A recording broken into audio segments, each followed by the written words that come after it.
Nós tivemos, entre residentes de Florianópolis, 175 casos confirmados de monkeypox. Isso juntando desde o início, né, das notificações em 2021.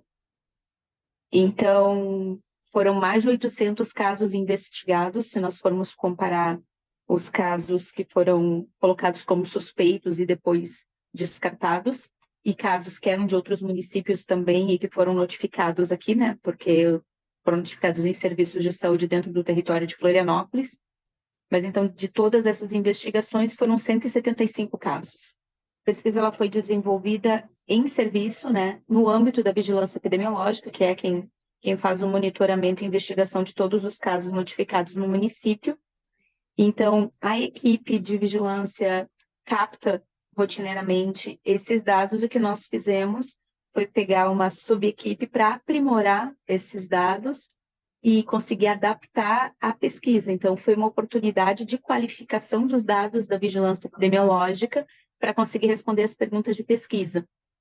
A quantidade de dados, o tipo de variável eram diferentes, então tinha mais dados para preencher a plataforma da OMS do que os dados que a gente utilizava nas investigações epidemiológicas no Brasil, né? Isso da rotina.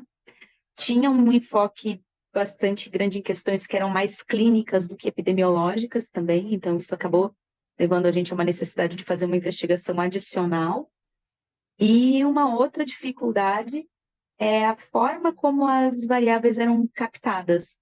Por exemplo, numa ficha, os sintomas ficavam marcados apenas como sim ou não, e em outra ficha, eles precisavam ser descritivos ou ter a data exata do início. Então, mesmo a informação estando disponíveis, elas não estavam disponíveis no mesmo formato. Ou se tinha febre ou não tinha febre, é um exemplo. Numa das fichas era apenas se tinha febre ou não tinha febre. Na outra não pedia febre, pedia a temperatura. Então, essas diferenças, tanto na quantidade quanto na qualidade, né, na formatação das informações coletadas, acabou fazendo com que a equipe tivesse que reinvestigar os casos, né? Essa foi um grande desafio também, mas que ajudou também a ter um quadro mais completo dos casos que nós estávamos acompanhando. Do ponto de vista de sintomas, eu acredito que não tenha sido o principal ganho, porque os sintomas estavam fechados na definição de caso, então a gente acaba captando apenas os sintomas que a gente já conhecia, mas a gente conseguir delimitar de maneira mais adequada e robusta qual é a população que está sob risco, né? Em que população essa doença apareceu com uma frequência maior, em que população essa doença se manifestou com mais gravidade e quais foram os principais fatores de risco, tanto da infecção quanto de desfecho desfavorável, como internação, óbito, enfim, os impactos da doença. Isso, eu acho que é o grande ganho de toda essa pesquisa, porque acaba deixando as ações de prevenção mais direcionadas, fica mais claro qual é a população-alvo para qual a mensagem tem que chegar, e isso acaba melhorando daí a capacidade da comunicação com essa população e acaba melhorando também a organização dos serviços de saúde para conseguir captar e tratar adequadamente essa população. Muito claro que a gente precisa trabalhar com a população de homens, adultos, jovens, principalmente homens com orientação homossexual.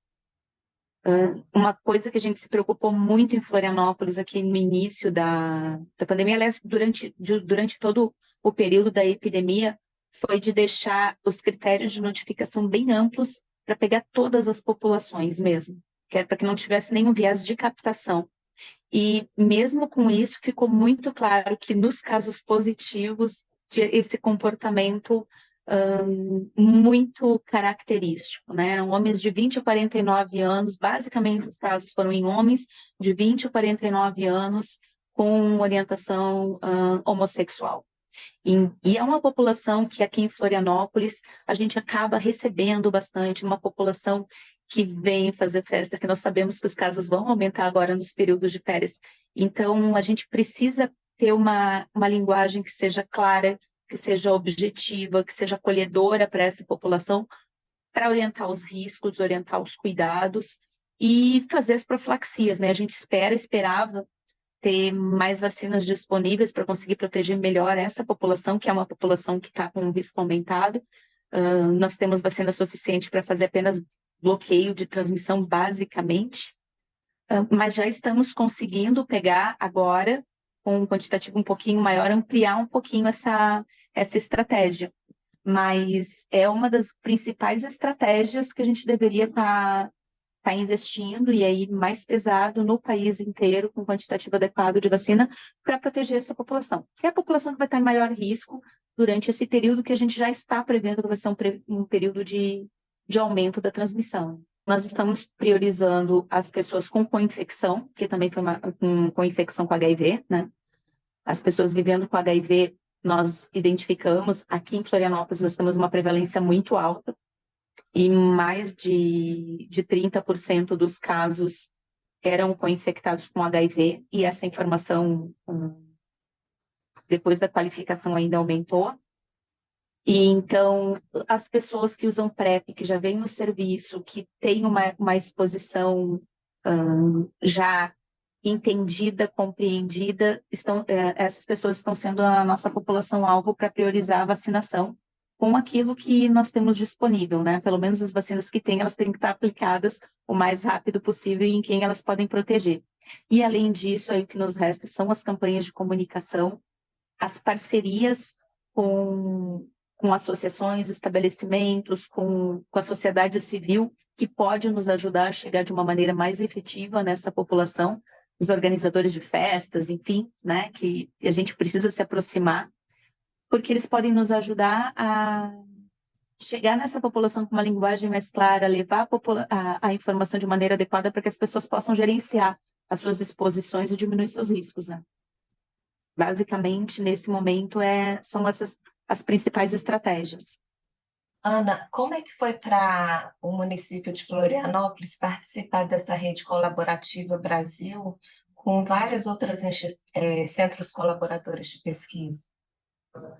Essa é uma experiência extremamente rica, e que a gente espera que aumente, né, daqui para frente. A gente trabalhar em rede foi uma coisa que todo mundo que trabalha com vigilância, todo mundo que trabalha com saúde sabe a importância de trabalhar em rede, mas conseguir concretizar isso com várias instituições andando com um objetivo comum foi uma coisa que a pandemia acabou catalisando, fazendo funcionar de uma maneira mais intensa, né? A pandemia de Covid, pela grande necessidade de resposta qualificada e resposta rápida, muitas instituições começaram a se associar aos serviços para que a gente trabalhasse em colaboração. E aí essa parceria com a OPAS e com vários centros acabou vindo num contexto semelhante, né, a outras pesquisas que já estavam sendo feitas com o mesmo grupo da pandemia, o grupo do pós-Covid. E a gente espera, e a gente já viu o potencial dessa rede para conseguir qualificar dados e dar respostas para vários outros problemas de saúde. Então, a gente realmente espera que essa colaboração continue e que a gente possa ir aprofundando essas questões, porque cada resposta que a gente acha parece uma pergunta nova, né? Isso é o normal processo de construção do conhecimento. Então, é uma experiência extremamente gratificante, a gente aprende muito com as outras instituições, é gratificante a gente poder usar a nossa experiência também para colaborar com o funcionamento das pesquisas em outras instituições, e a expectativa é que a gente continue junto para outros desafios, porque eles estão encomendados, né? Isso é uma coisa que a gente sabe, que nós teremos outros desafios. Eu acho que é super importante a gente valorizar todos os parceiros que fazem parte dessa rede, valorizar o papel da OPAS, que é uma instituição que tem um papel catalisador, um papel de motivador, não só de financiador, mas de organizador das redes e das respostas rápidas em emergência de saúde pública. E esse é o principal papel do Serviço Único de Saúde, né? Esse é um dos principais papéis do SUS.